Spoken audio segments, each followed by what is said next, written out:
وعلیکم السلام ورحمۃ اللہ وبرکاتہ۔ موسیٰ آپ سے ایک سوال ہے۔ جی ضرور فرمائیے۔ آپ نے جو ابھی ظہر کے 4 رکعت فرض نماز پڑھائی ہے، اس میں سے ایک رکعت میں بھی 3 رکعت باقی کے 3 رکعت چھوڑ گیا ہے، تو اس کو کیسے مکمل کریں؟ انشاءاللہ ضرور، میں ہمارے بہت سارے نوجوانوں کو بھی اس کے بارے میں نہیں معلوم ہے، تو انشاءاللہ میں ضرور آپ کے ذریعے سے ان تمام ناظرین تک اس بات کو پہنچانا چاہتا ہوں کہ اگر ظہر کی 4 رکعت فرض نماز یا عصر کی 4 رکعت فرض یا عشاء کی 4 رکعت فرض نماز میں سے اگر ایک رکعت ملے، بقیہ 3 رکعت اگر فرض نماز نہ ملی ہو، تو اس کو پڑھنے کا طریقہ ایسے ہے کہ جب امام صاحب اتحیات میں بیٹھے ہوں تو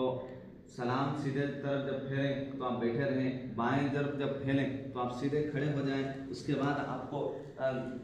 ثنا پڑھنا ہے، اس کے بعد ضمہ سورہ جو سورہ فاتحہ پڑھنا ہے، ضمہ سورہ پڑھیں، پھر اس کے بعد آپ کو رکوع کرنا ہے، اس کے بعد آپ کو سیدھا کھڑے ہو جائیں، رکوع سے سیدھا سجدے میں چلی جائیں، پھر اس کے بعد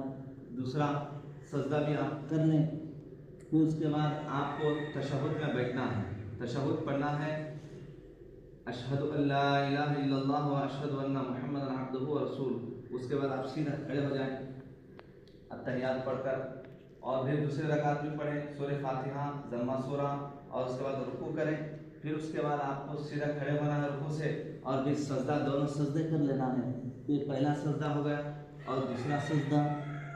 پھر اس کے بعد آپ کو قیدے میں بیٹھے رہیں۔ کہ پہلی بار ہم نے قیدے میں اسی لیے بیٹھا کہ امام کے ساتھ ایک رکعت پڑھی اور پھر دوسری ہمارے طرف سے ہم پڑھے، تو 2 رکعت ہو گئی، تو 2 رکعت میں قیدے میں بیٹھنا ہے، اس نسبت سے ہم نے وہاں 2 رکعت میں بیٹھا۔ پھر دوسری مرتبہ ہم نے اس لیے بیٹھا کہ ایک رکعت میں پڑھا ہوں اور ایک دوسری رکعت بھی میں پڑھا ہوں، تو یہ میری پڑھنے کی وجہ سے میری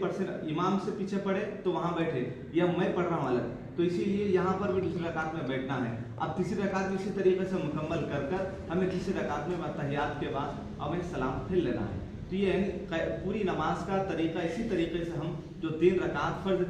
4 رکعت والی فرض نماز میں جو 3 رکعت چھوٹ رہے ہیں، تو اس کو ہم اسی طریقے سے مکمل کرنے کی کوشش کریں۔ تو اللہ تعالیٰ جو بھی ہمارے ذہن میں مسائل نماز کے بارے میں بات آئی تھی، ہم نے جو آپ حضرات کے سامنے رکھا ہے، جو حضرات اب تک نہیں معلوم تھا، تو اللہ کے فضل و کرم سے جو آپ حضرات کے سامنے آیا ہے اس پر آپ عمل کریں۔ اللہ تعالیٰ ہر ایک کو صحیح نماز پڑھنے کی توفیق و سعادت اللہ نصیب فرمائے۔ جزاکم اللہ خیر۔